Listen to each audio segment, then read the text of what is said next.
우리 함께 말씀 보도록 하겠습니다. 함께 보실 말씀 에베소서 우리 1장입니다. 에베소서 1장 20절에서 우리 23절 말씀.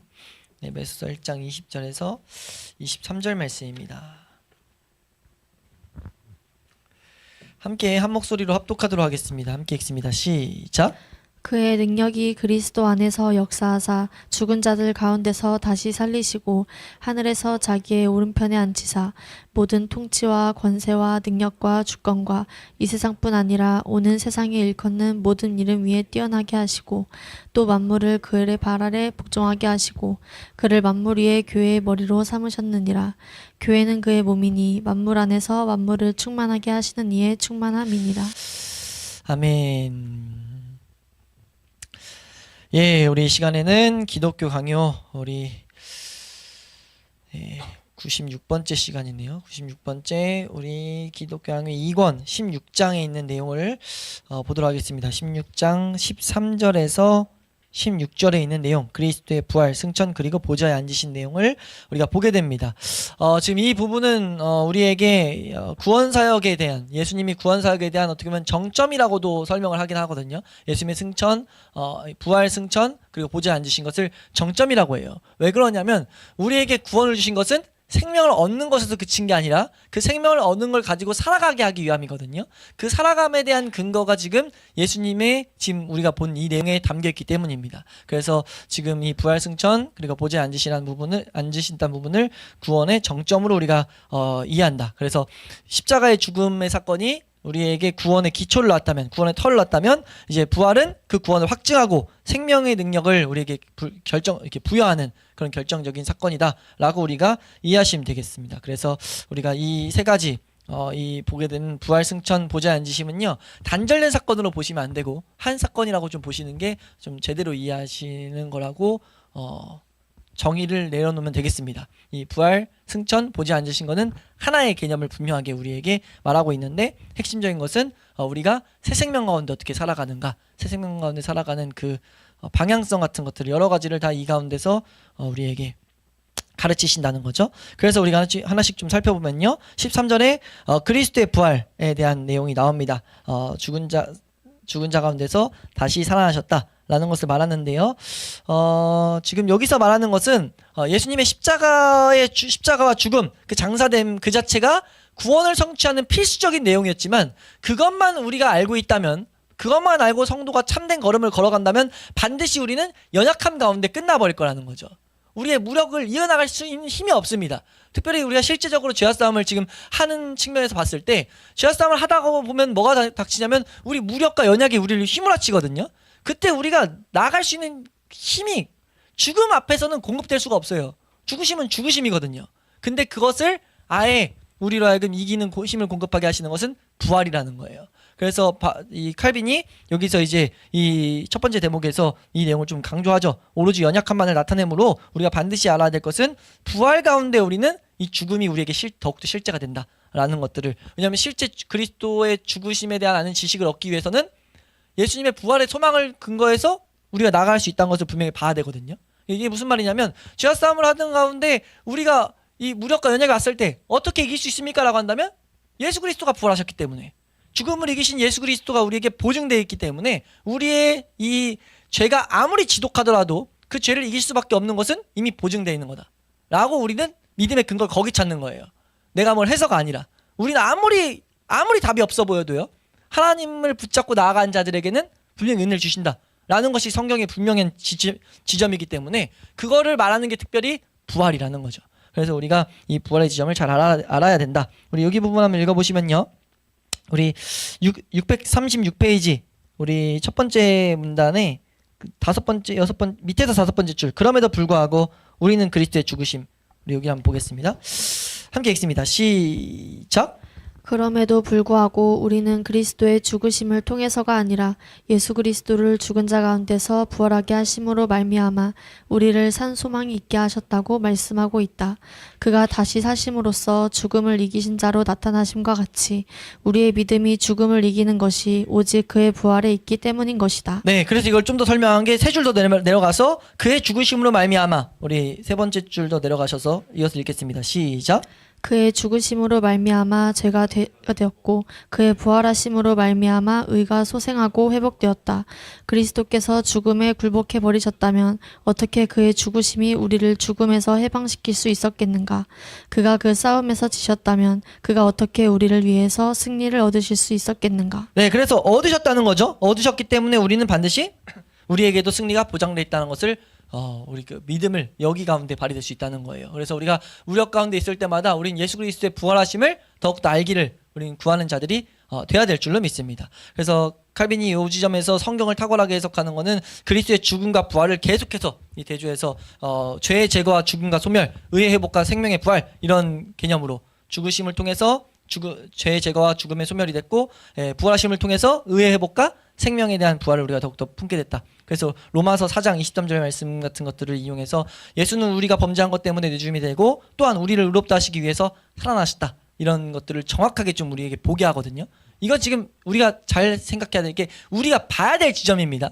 우리가 이 세상 살아가는 동안 실제 예수 그리스도의 대속의 은혜를 향해서 나아갈 때, 죄와 싸움을 해나갈 때 우리에게 일어나는 일이 분명히 이 모습이 동일하게 주어질 텐데 이때 이기는 올바로 그리스도 아는 지식으로만 더욱더 우리가 걸어가는 중요한 이 설명이에요. 그래서 죽음이라는 것이 예수님의 죽음이 죄의 문제를 해결하고 사망의 권세를 파괴했다면 부활은 우리를 하여금 적극적으로 의를 회복시키고 새로운 생명을 일으키는 역할을 한다라고 성경을 가르친다는 거죠. 네. 이해가 되시나요? 우리가 그래서 거룩을 향해 가는 중요한 것은 부활에 대한 그것을 더욱더 소망의 근거를 두고 걸어가야 된다. 왜냐면 우리에겐 소망의 근거가 나올 수가 없거든요. 예, 그래서 그 지점을 여기서 좀 잘 설명하고 있는 거죠. 그래서 그의 부활 때문에 우리에게 나타난 효력, 혜택, 성도에게 있는 이 부활의 세 가지 혜택을 여기서 좀 볼 수 있는데 첫 번째는 지금 설명 계속 드렸던 믿음의 견고한 토대가 된다는 거예요. 예, 우리의 믿음과 소망이 궁극적으로 하나님께 있는데 우리의 믿음의 그 견고한 토대가 예수 그리스도의 부활에 있다. 라는 것을 좀 이제 칼빈이 가르치죠. 그래서 베드로전서 1장 21절 같은 말씀을 인용하면서 믿음과 소망이 하나님께 있게 하려 합니다. 라는 것들을 성경이 분명 말하고 있는 것들을 성도들에게 보게 하고 있어요. 그러니까 우리가 이 지점을 분명히 잘 바라볼 수 있길 바랍니다. 그래서 그리스도의 부활이 우리를 지키시는 하나님의 능력이고 가장 특별하고 명확하게 나타난 사건이며 우리를 지키시고 인도하시겠다는 우리를 분명히 거룩하고 흠이 없게 인도하시겠다는 그것을 명확하게 보여준 사건이며 이로 인해 우리의 믿음은 흔들리지 않고 견고한 토대 위에 서게 된다라는 것. 그래서 죄와 싸움의 여정에서 이것이 우리에게 한없는 위로가 된다는 것을 우리는 경험을 할 수 있길 바랍니다. 우리가 싸움을 해나가다 볼 때 우리가 이 예수 그리스도의 부활을 더욱더 성령의 조명을 구할 때 반드시 그 모든 성도들에게 예수 그리스도의 부활이 우리의 믿음의 근거로 작용되는 것들을 우리가 경험하게 될 줄로 믿습니다. 우리가 그것들을 분명히 잊지 않아야 되고 두 번째로 이 부활의 유익으로 뭘 말하냐면요. 이제 새 생명으로서의 이제 중생에 대해서 말하죠. 예수님의 부활은 단지 역사적 사건에서 머물지 않고 신자의 삶을 변화시키는 현재 성도의 능력이 된다라는 것을 말하고 있어요. 우리 637페이지 세 번째 마지막 문단 부활의 혜택 이 두 번째를 말하는데 더 나아가서 앞에서 우리의 육체를 죽이는 이 여기 한번 읽겠습니다. 시작. 더 나아가서 앞에서 우리의 육체를 죽이는 일이 그리스도의 십자가에 참여하는 것에 달려있음을 설명했듯이 동시에 그의 부활에서도 등등한 혜택을 얻는다는 것을 이해해야 한다. 사도는 이렇게 말씀한다.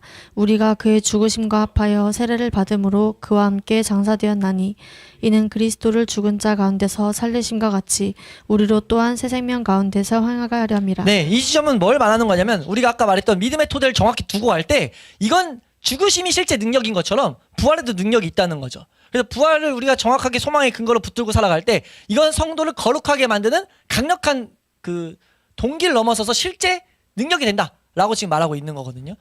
탁월한 설명이죠. 왜냐하면 우리가 에베소에서 보듯이 그리스도 아는 지식은 우리를 반드시 변화시키는데 이 지점은 분명하게 우리로 하여금 예수 그리스도의 부활이 나아가게 하는 방향이기 때문에 그래서 우리가 이걸 토대로 우리가 어디에 소망을 두고 어떤 것들 더욱더 구해야 되는지를 우리가 좀 정확하게 이렇게 세울 수 있는 줄로 믿습니다. 그래서 이 옆에도 한번 읽어보시면요. 638페이지에 두 번째 줄부터 그리고 또한 우리가 중요한 이제 설명이거든요. 한번 읽겠습니다. 시작. 그리고 또한 우리가 그리스도와 함께 살리심을 받았음을 근거로 하여 우리가 이 땅의 것이 아닌 위의 것을 구해야 한다고 추론한다. 이 말씀들을 통해서 우리는 부활하신 그리스도를 본받아 새로운 생명을 돋도록 공거를 받을 뿐 아니라 우리가 그의 능력으로 의로 거듭났다는 사실을 가르침 받는 것이다. 네, 우리가 이 가르침을 계속해서 정확하게 받아야 된다는 거죠. 우린 이 성도는 이 의를 가진 자들이다 라는 것들을 분명하게 알아야 된다. 예, 그래서 이것을 말하고 세 번째 혜택 바로 다음 문단에 나오는 것은 보증이 된다라는 것을 말하죠. 이거 우리가 여러 군데서 좀 봤던 내용이지만 우리의 미래에 대한 확실한 보증이다. 예수님께서 첫 열매가 된 것처럼 성도에게 부활이 있다는 것에 확실한 근거가 된다라는 것. 예, 이것을 여기서 지금 간단히 좀 설명하고 있습니다. 그래서 지금 이 13절에서 단순히 이제 예수님의 부활이 성도의 삶의 동기를 더해주는 것을 넘어서서 새로운 생명의 어떻게 보면 어떻게 근원이라는 것을 좀 이렇게 가르치고 있다라고 우리가 이해하시면 돼요. 네, 그래서 부활신앙은 이미 우리 안에 역사하시는 새 생명에 대한 그 능력에 대한 인식이다라고 좀 정리할 수 있거든요. 부활신앙이 뭐냐? 우리가 부활신앙을 갖고 산다는 것은 이미 새 생명이 우리 가운데 있다는 것을 인식한다는 거죠. 이걸 막인 인식하지 못하게 하는데 왜요? 자꾸 우리 가운데 나타나는 우리 죄의 연약 가지고 인식을 못하게 하는데 근데 그렇지 않다는 걸 우리는 분명히 알아야 된다는 거예요. 그래서 성도의 싸움 가운데는 절대 실패로 끝나는 게 없다라는 걸 알아야 된다는 거죠. 근데 이걸 모르면 죄와 실제 싸우시면 알겠지만 싸울 때 뭐가 오냐면 무력과 연약이 우리 아주 휘잡아 버리거든요. 우리 사로잡아 버리는데 그것으로부터 단순하게 우리가 거기에서 이렇게 무기력과 낙담으로 가지 않을 수 있는 비결이 이미 우리 가운데 있다는 거예요. 그래서 이 지식을 우리는 분명히 알아야 될 줄로 믿습니다.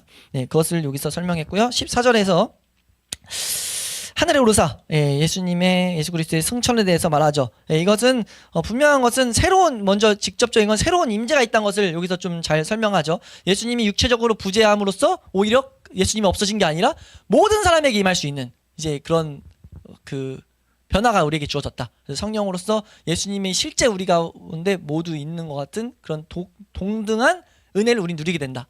그 은혜를 여기서 좀 잘 설명해주고 있어요. 그래서 요한복음 16장 7절 같은데 내가 떠나는 것이 너희에게 유익이다 라는 것들을 탁월하게 잘 해석함으로 말미암아 성령의 충만한 그 임재, 예수 그리스도를 가르치시는 성령의 사역을 좀 이제 설명을 하죠. 그러니까 지금 사실 요한복음 14, 15, 16만 잘 읽어도 성령님을 능력으로, 이게 좀 약간 번외지만 성령님을 능력으로 설명하는 이런 해석은 나올 수가 없어요. 성령님은 철저하게 예수 그리스도를 우리에게 가르치시는 분이거든요. 그렇기 때문에 우리가 예수님이 하면서 했던 이런 말들, 너희가 날 떠난다고 너희가 뭐 슬퍼하거나 걱정하지 마, 이거 너희에게 유익이야 라고 말했던 그 말씀을 잘 알아서 지금 예수님이 실제 우리에게 분명히 아는 지식으로서 다가올 수 있구나 라는 것들을 믿음으로 우리가 바라보셔야 돼요. 승천하셨기 때문에 예수님이 직접 지금 다 우리에게 실제적인 지식으로 2000년 전에 우리를 위해 죽으신 예수님이 그것을 향해 나아가는 자에게, 그 죽으심을 간절히 원하는 자에게 분명히 나타내신다.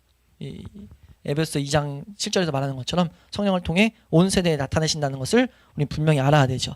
네, 그리고 이것들에 대해서 좀 탁월하게 세 번째, 네 번째 문단에 여러 가지 교회가 확장됐다라는 것들을 좀 잘 설명하고 육체적 임재, 그리고 위험의 임재, 뭐 이런 표현, 영적 임재 이런 표현을 써가지고 예수님이 임재한다는 이런 표현들을 좀 탁월하게 14절에서 설명하는데 잘 읽어보시면 되겠습니다. 읽어보시면 되겠고 15절에 그래서 이어지는 것이 15절은 사실 승천과 이어졌다고 말씀드렸어요. 승천과 이어져서 왕적 통치의 시작으로 이어진다라고 보시면 돼요. 예수님이 친히 한 머리로서 그리고 왕으로서 성도를 통치하시기 시작하죠. 그래서 올바른 길로 성도 하나님 나라의 법에 합당한 사람으로서 계속 인도하신다는 거예요. 그래서 그렇게 못 갈 때 징계하시고 책망하시고 말씀으로 훈계하심으로 말미암아 성도가 마땅히 모든 성도라면, 참 성도라면 바라봐야 될 하나님을 향해 나아가게 하고, 하나님을 향해 나아가다 보면 반드시 필수적으로 이뤄질 죄와 싸움을, 그래서 죄와 싸움 가운데 또 다시 십자가의 은혜를 우리에게 계속해서 보게 하심으로 말미암아 결국 이 세상 살아가는 동안 바울이 고백한 대로 내가 육체 가운데 살아가는 것은 나를 위해서 자기 자신을 버리신 하나님 아들을 믿는 그 믿음 가운데 믿음으로 예수님의 사랑을 계속해서 고백하며 은혜를 찬양하면서 걸어가는 이런 복된 걸음인 것을 말하고 있죠. 그래서 바울은 이런 은혜를 경험했던 바울은 빌립보서 4장 같은데 내게 능력 주신 자 안에서 난 모든 걸 할 수 있다. 누가 나를 때려서 막 진짜 비참한 가운데 집어넣어도 난 절대 그 비참이 육체로는 올지 몰라도 비참이 날 사로잡지 않는다. 내게 능력 주신 자가 있기 때문에. 그리고 내가 이 세상에서 아무리 배부른 것을 많이 먹고 막 많은 것을 얻었어? 기분이 아무리 그걸로 날 좋게 만들어도 그것이 나의 좋음의 근거가 되지 않는다. 나의 좋음의 근거는 그 배부를 때도 예수 그리스도만이 나의 배부름이다 라고 말하고 있죠. 그래서 그 표대를 향해서 계속 다른 박질한다고 이미 3장에서 말했었고요. 그게 성도의 방향이 돼야 될 줄로 믿습니다. 그것이 되게 될 수 있는 이유가 예수님이 지금도 왕적으로 통치하고 계시기 때문에 우리 성도들은 그걸 믿는 자들이다라는 것을 아셔야 돼요. 이걸 믿는다면 필연적으로 나오는 게 좀 전에 잠깐 설명했듯이 징계하십니다. 반드시 징계하시죠. 왕으로서 백성이 잘못할 때, 가장으로서 내 가족이 잘못된 길로 갈 때 잘못됐다고 계속 훈계하신다는 거죠. 우린 그 훈계에 예민하게 우리가 귀 기울여야 될 줄로 믿습니다. 그래서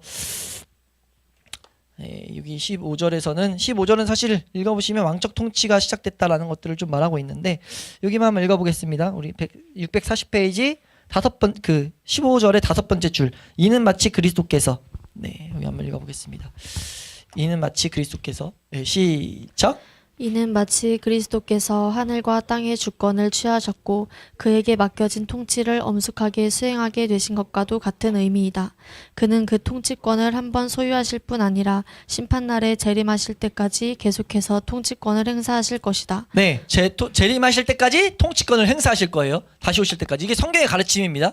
우린 이걸 절대 놓쳐서 안 된다는 거죠. 우리가 예수 믿으면 마음대로 살아도 된다. 이게 나올 수가 없는 설명이에요. 왜냐하면 성경이 계속해서 우리에게 가르치고 있는 방향이기 때문에. 그래서 우리가 예수님께서 승천하셨다. 그리고 보좌 우편에 앉으셨다라는 것은 이 보좌 우편에 앉으셨다는 의미가 통치라는 의미를 여기서 좀 잘 설명하죠. 특별히 좀 이걸 보면 이제 통치권자들이 자기 옆에 통치 대리인을 옆에 이렇게 세우는 어떤 그런 것들을 그림으로 보이는 건데 어쨌든 통치에 대한 확실한 그림을 우리에게 보이고 있는 것이다. 그래서 그리스도께서 하나님 우편에 앉으심으로 행사하시는 그 권세가 우주적이고 절대적인 것임을 우리에게 말하고 있다. 특별히 오늘 읽은 본문 에베소서에서도 그걸 말하고 있죠. 모든 통치와 권세와 능력과 주권, 모든 이름 위에 뛰어나게 하셨다는 그런 것들을 성경은 우리에게 계속해서 말하고 있어요. 그래서 부활에 대해서 말하는 고린도전서 15장에서도 칼빈이 다 인용하고 있습니다. 만물을 그 발 아래 두셨다라는 이런 선언들이 있어요. 이런 것들을 성경은 분명히 외치고 있다는 거죠. 그래서 우리 성도들은 예수님의 통치를 반드시 바라보고 살아가야 될 자들이다 라는 것들을 말하고 있습니다. 그래서 이 마치는 내용으로서 16절에 승천이 우리에게 주는 유익이 무엇이냐? 잘 정리해놨죠? 3가지를 말하는데 천국으로 가는 길을 여셨다라는 것들을 말하고 우리의 영원한 대원자가 되셨다라는 것을 말하고 교회를 위한 능력의 근원이 되셨다. 통치하심으로써 뭐예요? 머리에게 모든 은혜가 공급되는 것처럼 예수 그리스도를 통해서 우리에게 모든 은혜가 공급되죠. 그래서 그 은혜를 알기 위해서 우리 뭐 하면 되는 거예요? 그리스도 아는 지식, 그분을 제대로 내가 인식하는 그 은혜를 구하는 거죠. 그것을 오직 성령의 은혜로만 가능하다라는 것을 성경이 말하기 때문에 그래서 성도가 기도해야 될 바, 간구해야 될 바는 그리스도 아는 지식인 거고. 그래서 그 내용들을 여기서 우리에게 분명하게 좀 이 지점들을 잘 설명하고 있다. 그래서 예수님은 교회를 다스리시는데 세운 일을 완성하기까지 이 모든 일을 계속 행하실 거고 이 일은 마지막 날에 산자와 죽은 자를 심판하러 오시면서 이 최종적인 일이 이루어진다라는 게 성경이 말하는 그림이에요. 그리고 그 그림이 그대로 그 시간편대로 흘러가고 있다는 것을 성도는 반드시 인지해야 될 줄로 믿습니다. 그래서 우리가 그리스도의 통치를 바라볼 때 우리가 지금 이걸 정리하면서 생각해야 될 것은 우리 성도와의 연합을 잘 생각해야 돼요. 성도와의 연합을 생각해서 이 말씀의 핵심이 무엇이냐면 성도의 정체성을 분명하게 말하면서 단순히 지상에서의 순례자로서 지금 말하는 게 아니라 이미 그 머리가 보좌에 앉으신 하늘 시민으로 지금 재정립하고 있는 거예요. 이미 그 머리는 뭐냐? 우리의 성도는 그냥 단순히 여기서 순례자가 아니라 이미 분명한 하늘 시민권자 된 예수 그리스도 그분의 몸된 백성들이라는 거죠. 그걸 우리는 분명하게 알아야 된다는 거예요. 그걸 정확히 세워놓고 그래서 우리가 그렇게 세워놓고 살아갈 때 이 세상에서 살아가는 현재의 고난이 절대 패배가 아니라 이미 승리가 보장된 왕국에 참여하는 과정이다 라는 것들을 우리는 분명하게 인식해야 된다는 거죠. 그때 우린 승리의 길을 이미 승리해 놓으신 길을 걸어가는 거예요. 성도는 패잔병이 아니라 마치 히브리서 2장에서 그 설명 한번 드렸었는데 영웅이라고 했던 것처럼 앞에서 이미 개선 장군이 막 다 뚫어놓은 거에서 성에다가 이미 깃발 꽂아놔가지고 이미 전쟁은 끝났어요. 단지 이제 패잔병들을 막 정리하는 것처럼 그때 이제 새로운 힘들이 계속 공급된다는 걸 한번 그때 좀 설명했던 거 했는데 아무튼 뭔 말인지 모르시면 생각해 보시고 어찌됐든 우리는 성도는 이미 이뤄놓으신 승리를 향해서 나아가는 과정이다라는 것들을 분명히 알아야 된다. 그리고 좀 전에 말씀드렸던 것처럼 이것은 영적 권위와 모든 자원이 이 세상에서 생성되는 게 아니라 통치하시는 그 머리로부터 우리에게 흘러내려온다 라는 걸 우린 배워야 되는 거죠. 이 세상에 이게 여러 가지 잘못된 교리를 완전히 깨부숴 버리는 거죠. 이 세상에서 우리가 뭐 어떻게 돌을 닦는 것처럼 뭐 뭘 많이 해서 은혜가 공급되는 게 아니고요. 은혜가 주어지는 유일한 통로는 하늘입니다. 이 머리로부터 주어지는 거죠. 그래서 에베소에서 뭐라고 말하는 거예요? 그리스도 아는 지식, 그 지식이 우리를 살린다는 게 우리가 정확히 보고 그 지식으로부터 은혜를 구할 때 일용할 양식이 매일매일 공급된다는 것을 우리 분명하게 경험하는 자들이다라는 것들을 우리가 잘 세워놔야 되는 거죠. 그래서 부활로서 이 죽음을 이겼고 승천으로 하늘 문을 여셨고 보좌에 앉으심으로 만물을 다스리시는 이 그리스도의 사역, 이렇게 설명할 수 있는데 이것이 우리의 구원을 완성하고 보증한다. 네, 다시 한번요. 부활로 죽음을 이겼어요. 승천으로 하늘 문을 여셨고 보좌에 앉으심으로 만물을 다스리시는, 통치하시는 예수 그리스도의 사역을 우리는 지금 배운 겁니다. 그래서 이 진리야말로 흔들리는 이 세상 가운데 우리 성도의 믿음과 소망을 하늘에 굳건하게 세우는 그런 영원한 반석이 된다라는 것들을 우리가 분명히 알아서 우리 이렇게 예수님을 알아가야 되는구나, 이렇게 붙들고 살아가야 되는구나 라는 것들을 잘 다시 한번 점검하면서 배울 수 있길 소망합니다.